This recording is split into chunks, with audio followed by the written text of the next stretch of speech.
All right, let's go back to the video.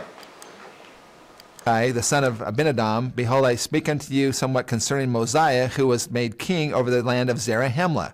For behold, he being warned of the Lord that he should flee out of the land of Nephi, and as many as would hearken unto the voice of the Lord should also depart out of the land with him into the wilderness. So they departed out of the land of Nephi into the wilderness, and then ended up in the land of Zarahemla. Alma 22, verse 29. This is about 100 years before Christ. And also there were many Lamanites on the east by the seashore, whither the Nephites had driven them, and thus the Nephites were nearly surrounded by the Lamanites. And nevertheless the Nephites had taken possession of all the northern parts of the land.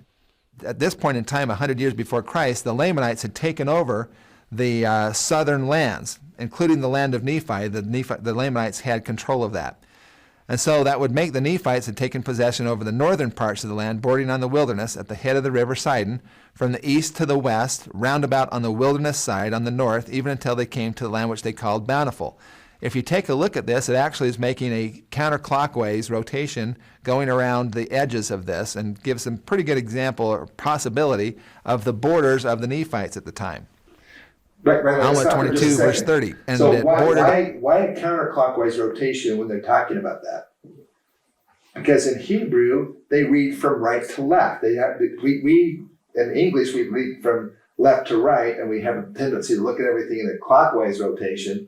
But when you read the opposite direction, you start from the upper right and you work your way to the left and then down. So typically you go in a counterclockwise. So actually what you just saw there in Alma chapter 22, which is probably one of the most definitive yet misunderstood, chapters. And this brings me to another really important factor. And that is when it comes down to like our friend Kurt Magleby at Book of Mormon Central, or what is now Scripture Central, their primary goal is to take an internally accurate geography. The problem that you have is that how do you interpret certain things? But if you just take just the geography passages, and I tried this. In fact, when I talked to the Paul brothers, I talked about how for about 2 years I pulled out every geographic location in the Book of Mormon, put it into a Word doc because I didn't know how to do Excel at the time, and then put the first time it was mentioned, the last time it was mentioned, any cities that were to the north, south, east, or west of it, any things that happened to that city. Was it burned? Was it sunk? Did they continue to use it? Was the last time it was mentioned?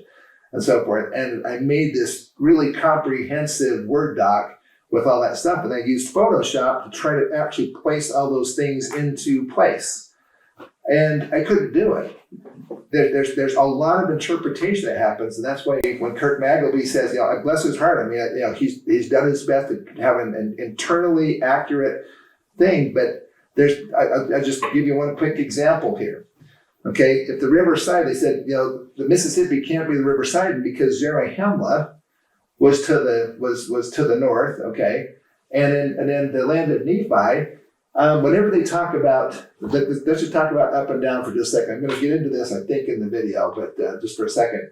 So this area is obviously lower than here. This is the Southern Appalachian Mountains. This is about the Blue Ridge Mountains area, probably around between 4,000 and 5,000 feet elevation in the general area here.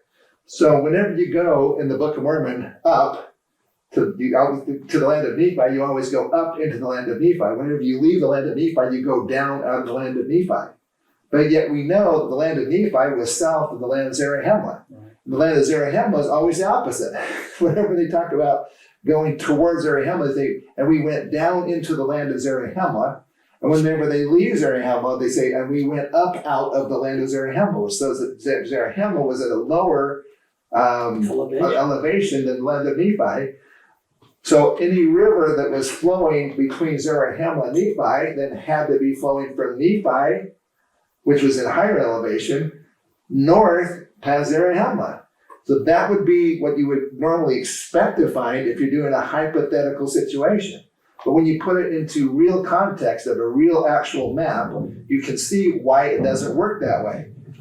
Is this the land of Nephi? Yes, we feel that it is. Is that the land of Zarahemla? Yes, we feel that it is. Is that lower? Yes. But why is it then, if this is lower and this is higher, the river Sidon still flows south? Because this is 430 feet above sea level, And Chattanooga, Tennessee is anywhere from 800 to 2,400 feet above. Yeah.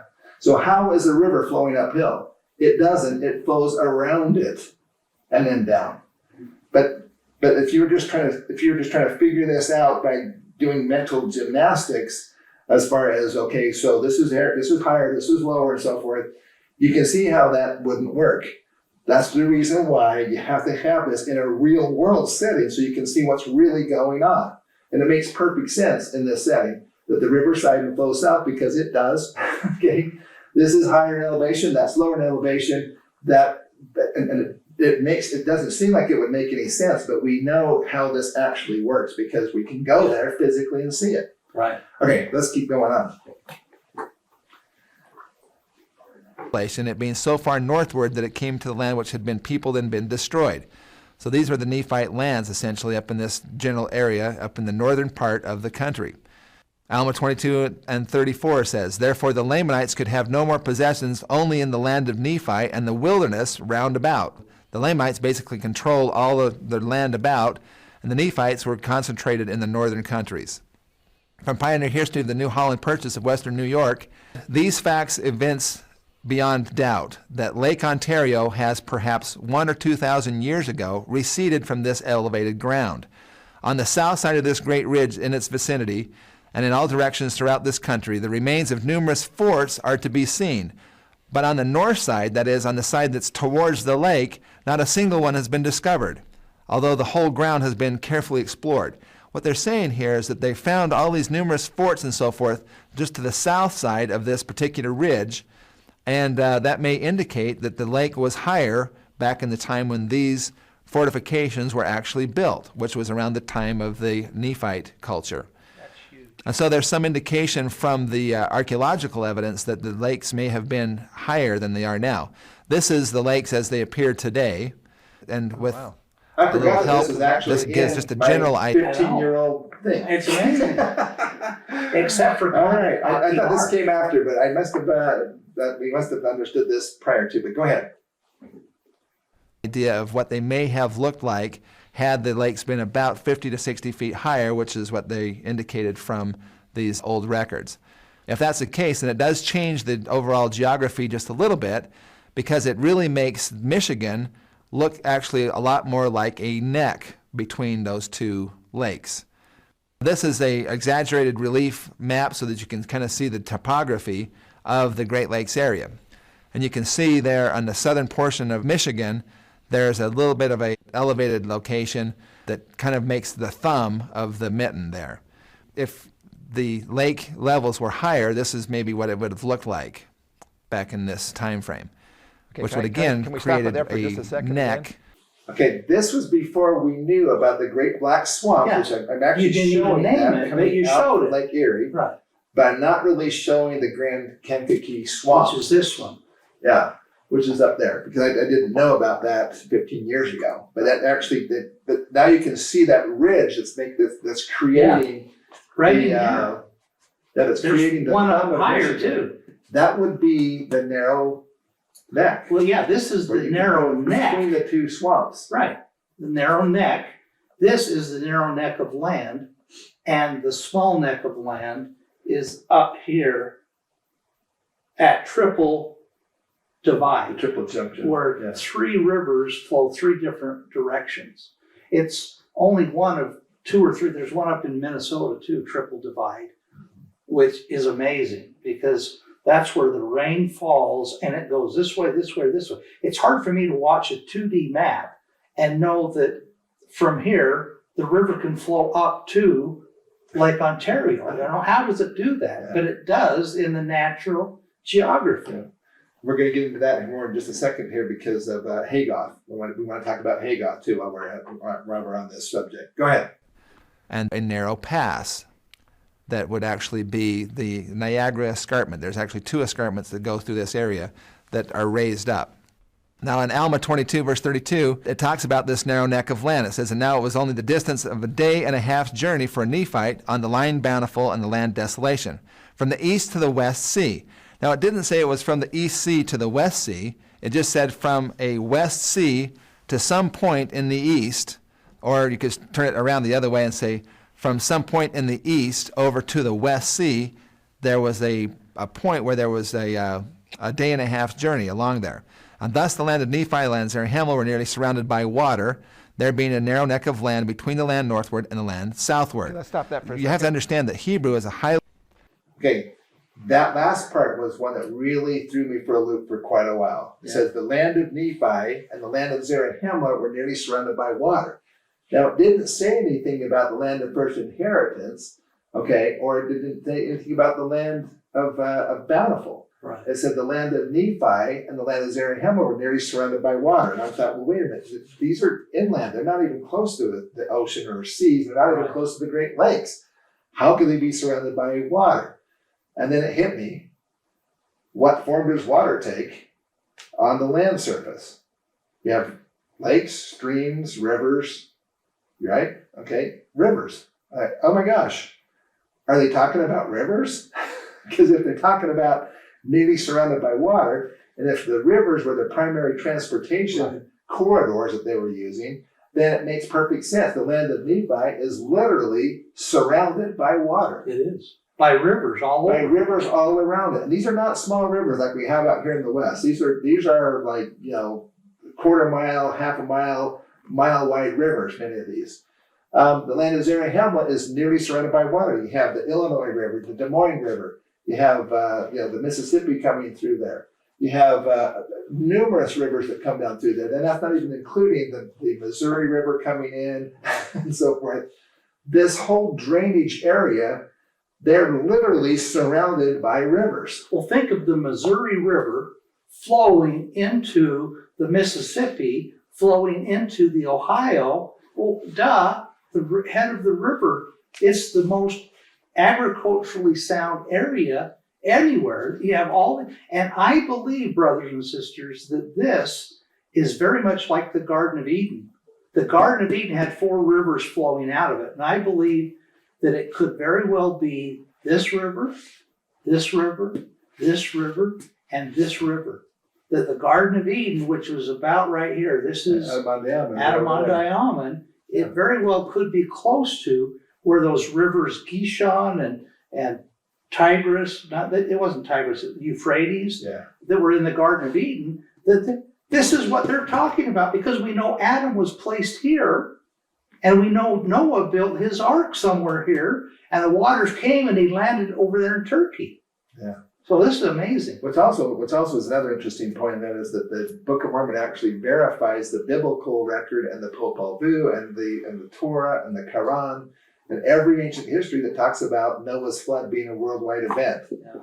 There have been people within our church that sadly believe that it was some kind of a fiction, or it was a local event that was kind of regional grandiosized into a worldwide event, or maybe it didn't happen at all. It was just figured. It covered Mount Everest. It was 5 miles high, this river, and this goes into the universal model.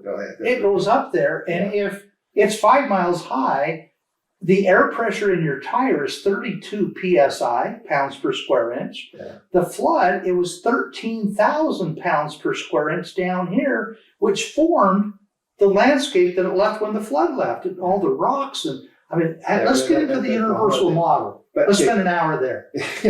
Okay, but one thing about this that we do need to discuss for just a second, and that is that the destruction around the time of Christ's death.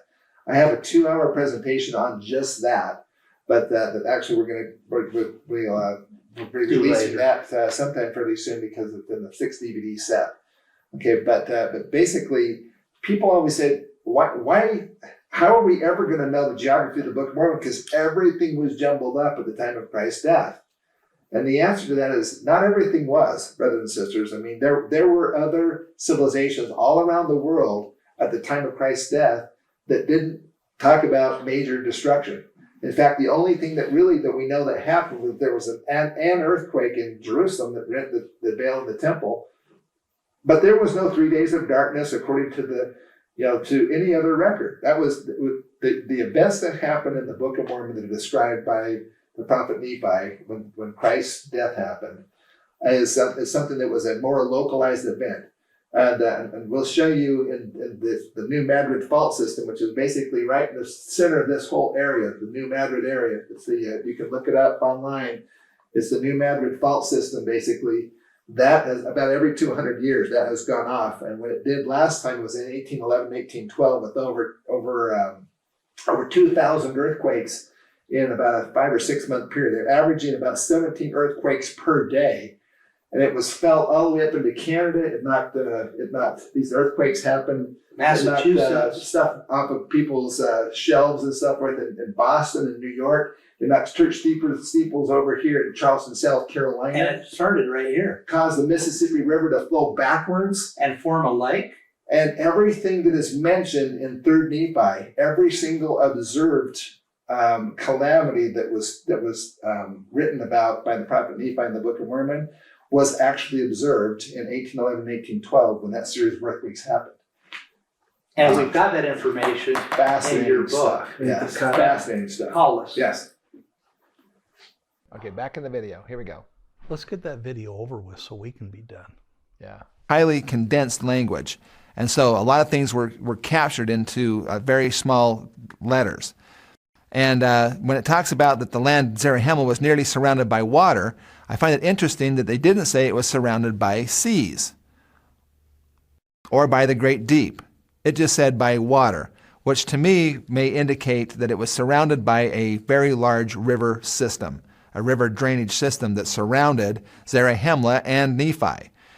And that would be, of course, the Mississippi River drainage system, which would then surround Zarahemla and Nephi in this particular geography. And then it says this narrow neck of land was between the land northward and the land southward. This may be the case if the river, if the lake levels were higher. Now, I know that there are very big, there's some big assumptions with the idea that the lakes were higher. But that's based on geological ideas, and geological timing may have some issues when it comes down to the dating of these events. Helaman chapter 4, verse 7.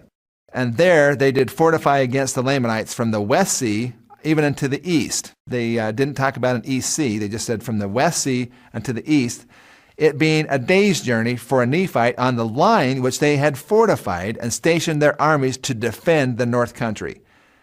This gives you a better idea that maybe we're not even talking about a hourglass-shaped geography, because it never said that the narrow neck of land was between two seas. It only said that it was from a west sea to some point in the east. And that being the case, this actually makes a very strong case for the Lake Michigan to be sea west. If they were to fortify between Lake Michigan and that small range of mountains there, then it'd actually be blocking off a valley, which of course would be the easiest route for armies to travel. So if they could actually fortify along that valley, which would probably be in the neighborhood of about 40 to 50 miles across there, well, 40 to 50 miles is a long ways for a day and a half walk, but it can certainly be done. And we have Native American ultra runners and other people who have gone as much as 180 miles in a day.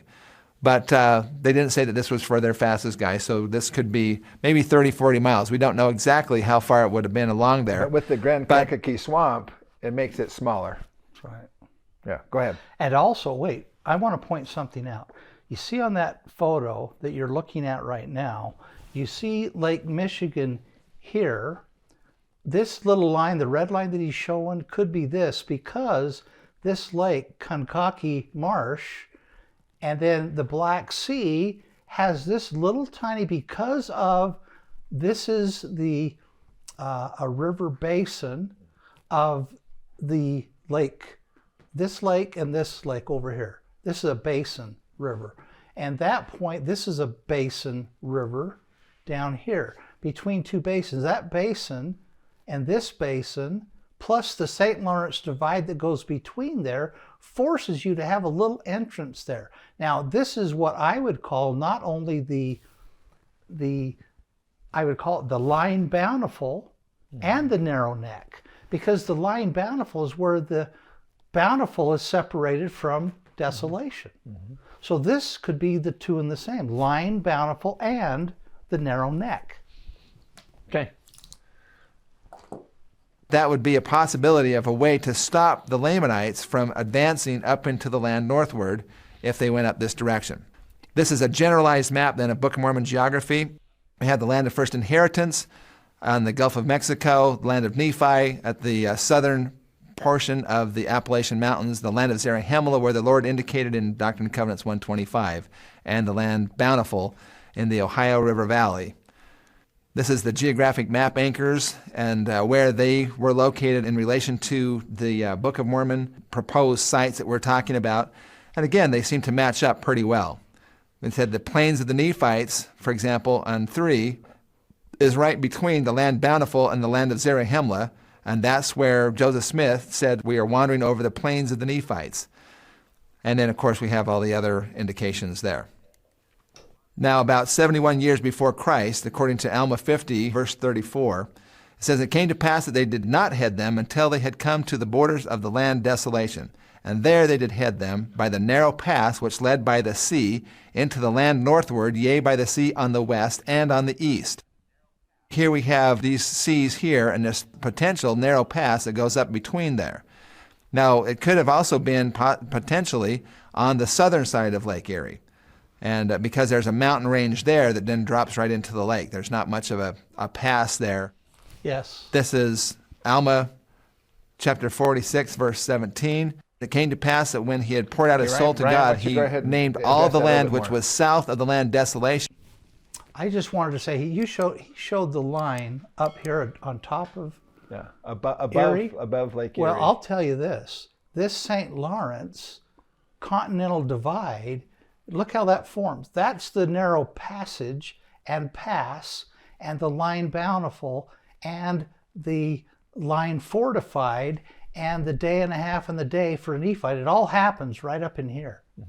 Okay? And one thing also because to of point out that is St. that Lawrence Cumorah Divide. is right here. Yeah, it's up over So there. this is in the lands of the Book of Mormon Right. still, but this is on the far northeastern That's right. part, And which isn't to me also Bountiful ahead, or yeah, Cumorah's north of Zarahemla? You know, that's the North Country up in the North Country up Right. here, the land northward. No, directly north of Zarahemla would be up into Canada, but this Right. is northward, going north and up this direction. But I find it fascinating. If the Nephites know that the Lamanites are all in this whole area here, and they want to keep their record as far away from being from their enemies, the Lamanites, as possible, it makes sense that they would take it to the far northeastern portion of their lands, because the Lamanites were in the southwestern They portion were of their all lands. over here. They were Right. all over here. So that the also Lamanites. makes sense why why that would be there. Yeah. Okay, let's keep going. Alma chapter 46, verse 17. "It came to pass that when he had poured out his soul to God, he named all the land which was south of the land desolation, yea, and in fine, all the land, both on the north and on the south, a chosen land, Okay, let's stop there and for just a second. the land of liberty." Okay, I've got to address that for just a second too, Liberty. because the land north and the land south, there was an account. I have a whole other presentation on what this says, because some people said, and in fact, Wilford Woodruff is on record as saying that Joseph Smith said that all of North and South America was Zion. But if you go back to the actual historical record of that, he unfortunately, because of his reading of the Bernheis, or the Incident of Travel in Central America, by John Lord Stevens and yeah. so forth, because John Bernheisel had gotten that to Wilford Woodruff, and Wilford Woodruff had read it while he's on the Erie Canal going to Nauvoo. He added that. He'd become kind of a believer in the Central American idea, at least if not all of it, but at least some of it happened down in Central America. And so when he heard that what Joseph Smith said, Wilford Woodruff, he thought that he said all of North and South America is Zion. Okay. And so he published that, and then later on, that was published over and over again. So you see that in a lot of different things. But if you go back to the actual original record of what Joseph Smith said, he said all of America is Zion itself, north and south. No America after it. Right. He didn't say North and South America. He said all of America, the northern part of America and the southern part of America. And this was right at the same time when Joseph Smith had just had the revelation about the coming Civil War, where the North was going to be divided against the South. Started here in South Carolina. And it turns out that North and South division is something that seems to be a reoccurring theme. If you have for example, in Israel, you had the northern tribes and the southern tribes, right? And they fell into apostasy at different times, the northern tribes and the southern tribes. Here in America, it's the other promised land. You have a differentiation between the northern... Nephites, Lamanites, and who was most righteous at the end? The Lamanites were but they were both evil at the very end. Yes. Yeah, but bottom line is that the Nephites and Lamanites were kind of, generally, the Nephites were more north and the Lamanites were more south. And then he talks about this land of liberty was going to be divided north and south. So even in the American history, you have the Union versus the Confederacy in the north and the south. So I think it's fascinating. I just thought of the northern kingdom, Ephraim, the southern kingdom, Judah. Okay, Judah, they are related to the Native American Indians, the Lamanites, and Ephraim, Joseph Smith was a pure Ephraimite. And those Ephraim were north in America, and they were Judah in the south. I just now thought of that. That ties both cool? continents together. Yeah, the two promised lands have the similar kind of parallel histories going on. Okay, we'll continue on. It says that the land southward was the land of liberty, which of course would make sense in this particular geography, that it would be the United States of America, the future nation that would be above all other nations and be the promised land, is in fact the south of this land of desolation. In Helaman chapter 3 verse 8, it talks about the 4 cardinal seas. It says that they began to cover the face of the whole earth, from the sea south to the sea north, from the sea west to the sea east. This is the only place on earth where there are 4 cardinal seas, the seas being lakes or bodies of water that are nearly surrounded by land. If you'd like to do some research of your own, this is a great opportunity to do this. Go to 3rd Nephi and write down all of the calamities that happened at the time of Christ when he came to the Nephites. Write this all down and then do yourself a favor. Go to the History Channel and get a copy, or look at the History Channel and find out the next time that they'll be playing this movie. It's called Mega Disasters, Earthquake in the Heartland. And watch still this up on our site. and look at the amazing correlations between what happened in 1811 and 1812 and what happened in the Book of Mormon at the time of Christ. Here are some of the things that the Book of Mormon describes from its history about the destruction at the time of Christ. It talks about that there was a great storm with darkness for 3 days. There was a terrible tempest and sharp lightnings. It did shake the whole earth. A city did sink into the depths of the sea. The earth was carried up upon the city. The whole face of the land was changed. Highways were broken up. Seams and cracks were formed in the earth. Many cities were burned with fire. Cities were covered up with earth. Cities were sunk and buried in the earth. Waters have I caused to come up from the earth. Damage thereof was exceedingly great, and the face of the earth was actually deformed. Most folks do not know about the 1811-1812 sequence of earthquakes that shook the heartland of America along what is known as the New Madrid fault system. The New Madrid event had amazing consequences to it. There were over 2,000 earthquakes. 3 of them were 8.0 magnitude and greater, making them the largest series and sequence of earthquakes ever known in North America. The Mississippi River actually was dammed for a short period. The earth was heaved up and it stopped the Mississippi River and caused it to actually flow backwards. Historical accounts say that the wall of water that came back upstream was nearly 30 feet high. Well, if you were a people and you lived along the edge of the river, a 30-foot high wall of water is certainly a destructive force. It caused chasms to open up in the earth, just opened up, miles long, deep enough that buildings fell in and cattle fell into these chasms. Sand blows or sand geysers to occur. And these sand geysers would literally, because of the shaking of the earth, it actually compresses and pressurizes the aquifers underneath this area. The sediments under the Mississippi River Valley are 3,000 feet deep. And so when you shake this, it sinks it down and causes this to pressurize, and then it causes water to squirt up from the aquifers, taking and bringing sand and so forth up with it. And these sand blows that happened in 1811 and 1812 buried some areas under as much as 20 feet of sand. 3,000 square miles of land just sank, just fell 10 feet. And the Mississippi River came pouring into the depressed area and formed a lake in hours. There were also reports that there were foul vapors and gases and smoke and earthquake lights and so forth, an electrical phenomenon that happened during this time.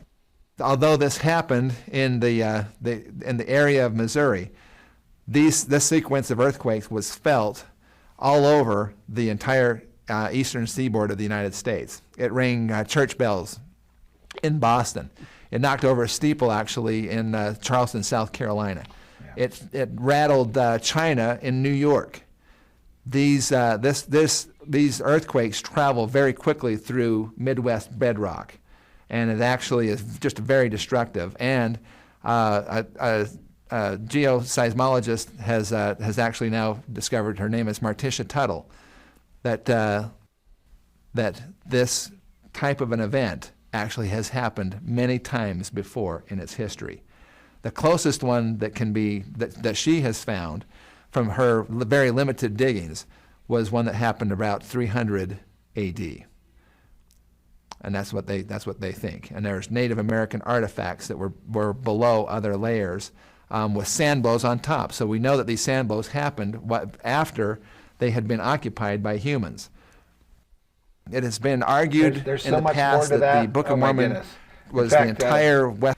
I just want to say that this is one of the most profound researches that I've done. When I got through with this, I was literally just in shock and awe at how the accuracy of the Book of Mormon, how literal it was. And when they said 3 days of darkness, they actually experienced 3 days of darkness on this thing. There was 28 observations in the Book of Mormon that of the destruction, and in my 6 DVD set, which, by the way, I have some good news. A little announcement here. You found some? We have an announcement.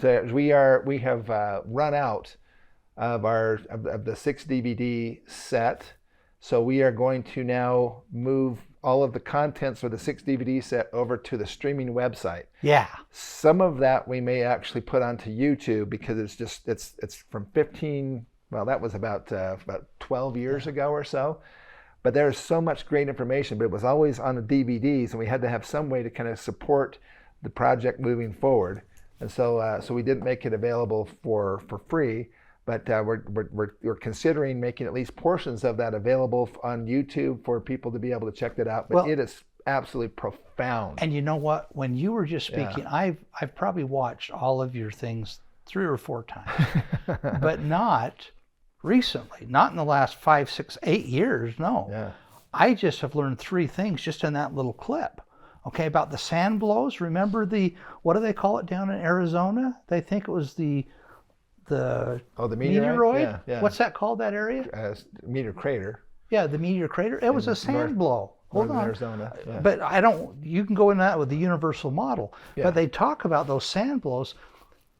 We went, when I say we, Wayne May and some others went into that Zarahemla area, on the Mississippi, and they went to the area where we thought was maybe the temple site, and they've dug and dug and dug. They've gone 40 feet deep and nothing but sand. Yeah. Does that make sense with the sand blows? Yes. And all that sand right around the Mississippi? Well, those cities were sunk. And then the Arabia in Kansas City, Missouri, that was sunk, that was a mile off of the Mississippi and in sand.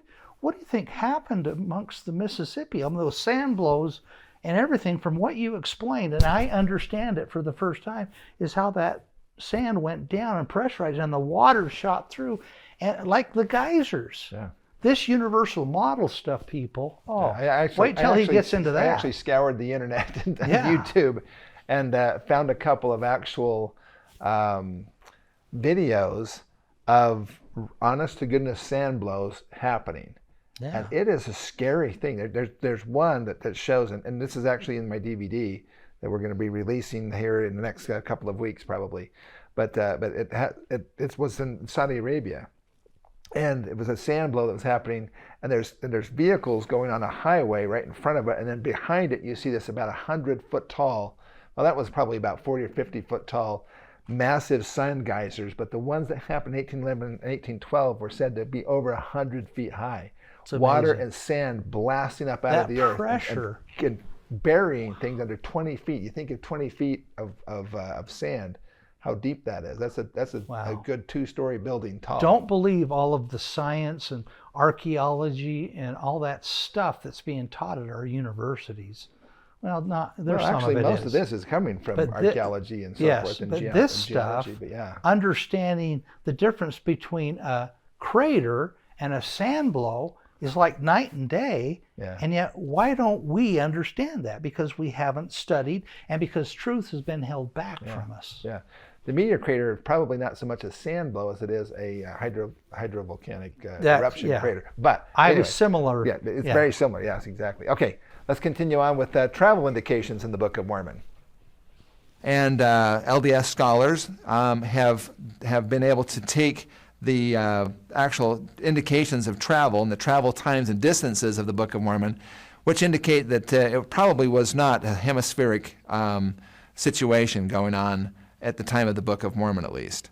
And so that means that either the Book of Mormon then happened either in Mesoamerica in a limited geography setting, or it happened in North America in a limited geography setting.